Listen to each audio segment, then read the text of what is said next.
Hello guys, welcome back to the channel. आज की video में हम पढ़ने जा रहे हैं class 7th NCERT English honeycomb का चैप्टर क्वालिटी। तो इसके पहले के भी जो हनीकॉम्ब के चैप्टर थे वो हम कर चुके हैं, तो आप चाहे तो उनको भी देख सकते हैं। तो अब ये एक नया चैप्टर है, तो हम इसे रीड करते हैं। सो इस चैप्टर का नाम है क्वालिटी। सो क्वालिटी का मतलब क्या होता है? क्वालिटी का मतलब होता है, मतलब आपने वर्ड सुना तो होगा ही कि क्वालिटी, ये बहुत अच्छी क्वालिटी की चीज़ें बेचता है। क्वालिटी मतलब होती है वो चीज़ किस प्रकार की है, उसकी मतलब वो कितनी स्ट्रेंथेबल है, कितनी यूजेबल है, उन सारी चीज़ें आ जाती है उसकी क्वालिटी में। I knew him from the days of my extreme youth because he made my father's boot. He lived with his Elder brother in his shop which was in a small by street in a fashionable part of London. The shop had a certain quiet distinction. This was not a sign upon it other than the name of Glasser Brothers, and in the window a few pairs of boot. He made only what was ordered, and what he made never failed to fit.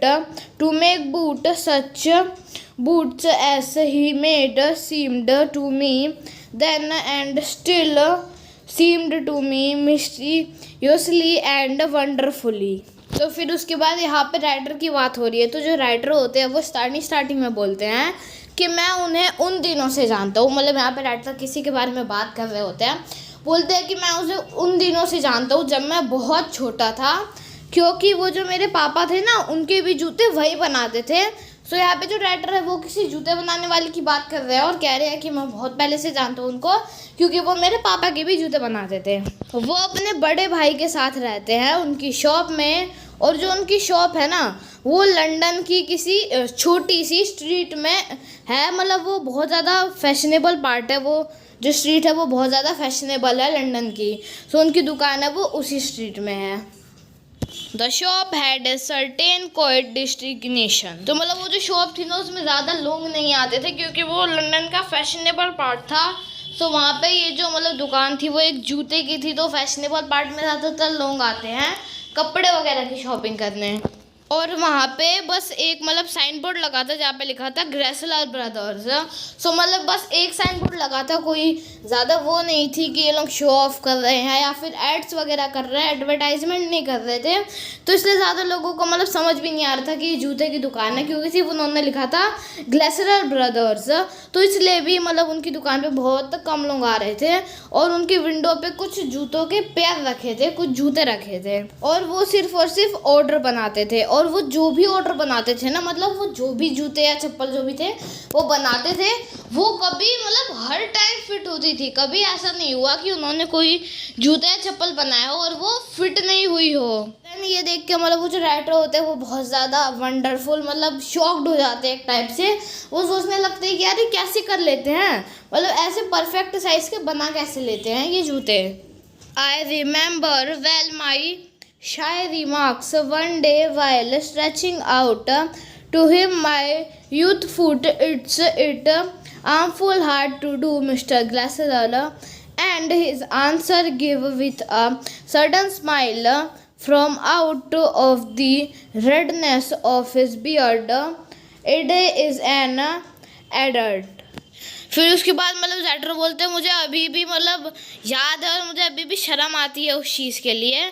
तो एक बार मतलब वो जो जूते बनवाने गए थे, फिर उन्होंने अपने जो मतलब वो थे उसको स्ट्रेच आउट करने लगे, वो अपने फुट को। It was not possible to go to him very often, his boot lasted terribly having something beyond the temporary some essential of boot stretched into them. One went it not as into most shop, but restfully as one enters a crouch and sitting on the single wooden chair, waiting a gluted sound and the tip tap of his slippers beating the narrow wood wooden stair, and he would stand before one without could a little bent in a leather apron with sleeves turned back, blinking as if awaked from some dream of boot. And I would say, how do you, Mr. Gessler, could you make me a pair of Russian leather boot? फिर उसके बाद वो जो writer होते हैं वो सोचते हैं कि मैं उनकी दुकान पे जाऊंगा, उनसे जाके बोलूंगा कि मिस्टर ग्लेसलर आप मेरे को ना एक पेयर दे दो, मतलब एक जूतों का पेयर दे दो रशियन लेदर का, मतलब वो जो जूते बने होने चाहिए ना वो रशियन लेदर से बने होने चाहिए, तो आप वैसे 2 जूतों का पेयर मेरे को दे दो। ये जो होता है वो राइटर सोचते हैं कि ये जाके मैं मिस्टर गेस्लर से बोलूँगा। Without a word, he would leave me muttering with an he come or into the other portion of the। उसके बाद जो राइटर ऐसे अंदर गए, उन्होंने कुछ भी नहीं बोला, मतलब वो सुबह अभी वो अंदर ही गए थे shop. And I would continue to rest in the wooden chair, inhaling the increase of state red। फिर उसके बाद वो जो राइटर होते हैं वो अंदर जाते हैं, मतलब बिना कुछ बोले अंदर जाके चुपचाप वो चेयर पे बैठ जाते हैं और मतलब ऐसी गहरी गहरी सांसें लेने लगते हैं। Soon he would come back, holding in his eyes a piece of golden brown leather. With eyes fixed on it, he would remark, "What a beautiful bice!" When I too had admired it, he would speak again। फिर उसके बाद मतलब वो mister गैसलर होते हैं वो जा रखे होते हैं, जब वो राइटर उनकी शॉप के अंदर आते हैं और राइटर बैठ जाते हैं चुपचाप। फिर उसके बाद कुछ टाइम बाद जो मिस्टर ग्लेसलर होते हैं वो आ जाते हैं वापस अपनी शॉप के अंदर। फिर उसके बाद वो जब वापस आ रहे होते हैं ना, तो उनके पास होता है एक गोल्डन ब्राउन कलर का लेदर। उनकी जो आँखें होती है ना वो एकदम उसी गोल्डन लेवल उसी लेदर पे एकदम फिक्स होती है, उसके अलावा वो किसी चीज़ पे ध्यान नहीं दे रहे होते हैं, बस उसी को देख रहे होते हैं। तो मतलब जो मिस्टर गैसलर थे ना वो अपने काम के प्रति बहुत ज़्यादा डेडिकेटेड थे। वो जो भी उनको काम मिलता था, जो भी उनको ऑर्डर मिलता था, वो बहुत ज़्यादा डेडिकेशन से मतलब ध्यान लगा के उसको करते थे। When I too he admired it, he would speak again, "When do you want them?" And I would answer, "Oh, as soon as you continually can." And he would say, "Tomorrow fortnight." फिर वो जो मतलब वो leather उन्होंने लिया होता है ना, वो उन्होंने एक ऑर्डर के लिए लिया होता है, तो वहाँ पे कस्टमर होते हैं, वो कस्टमर मिस्टर गैसलर से बोलते हैं कि मुझे मेरा ऑर्डर कब तक मिल जाएगा, मतलब कब तक आप मुझे ये जूते पूरी तरह से तैयार करके दे दोगे। तो जो मिस्टर गैसलर होते हैं मैं कोशिश करूँगा जल्द से जल्द काम करने की, मतलब मैं कोशिश करूँगा आपको कल तक आपके जूते रेडी करके दे दूँ। Oh, if he were his elder brother, I will ask my brother. Then I would, murmuring, "Thank you, good morning, Mr. Gessler." "Good morning," he would reply, still looking at the leather in his hand, and as I moved to the door, I would hear the tip-tap of his slippers going up the stairs to his dream of boots। फिर उसके बाद जो writer होते हैं वो मतलब देखते हैं कि अच्छा मिस्टर गैसलर मतलब अब फ्री हो चुके हैं, उन्होंने कस्टमर से बात कर लिया, तो वो बोलते हैं, "गुड मॉर्निंग मिस्टर गैसलर।" फिर उसके बाद उसके रिप्लाई में जब राइटर ने गुड मॉर्निंग बोला तो उसके रिप्लाई में मिस्टर गैसलर भी राइटर को गुड मॉर्निंग बोलते हैं। फिर उसके बाद उन्हें टिप टैप की आवाज़ आती है और ये आवाज़ होती है मिस्टर गैसलर के स्लीपर्स की। वो मतलब सीढ़ियों से ऊपर जा रहे होते हैं अपने मतलब एक ऐसी जगह पे जहाँ वो बूट्स रखते हैं और बनाते हैं।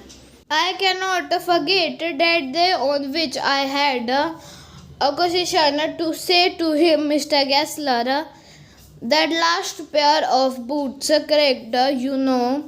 He looked at me for a time without replying, as if expecting me to withdraw or qualify the statement, then said, "It should agreed."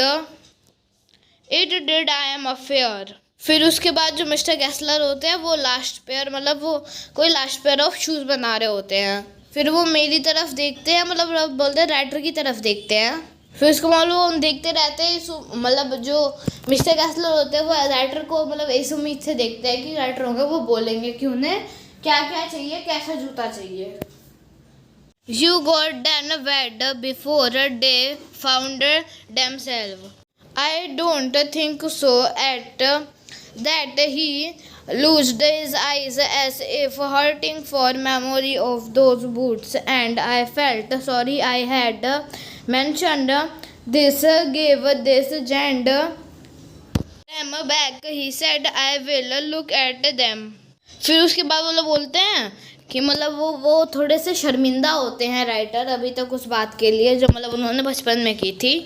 फिर बोलते हैं चलो ठीक है मैं बना दूंगा तुम्हारे लिए जूते। सो आज की वीडियो में बस इतना ही। अगर आपको इस चैप्टर में कोई भी डाउट हो तो आप हमें कमेंट सेक्शन में पूछ सकते हैं। अगर आपको वीडियो पसंद आई हो तो आप इस वीडियो को लाइक कर दीजिए और हमारे चैनल को सब्सक्राइब कर दीजिए और इस वीडियो को अपने दोस्तों के साथ भी शेयर कर दीजिए। Thank you for watching.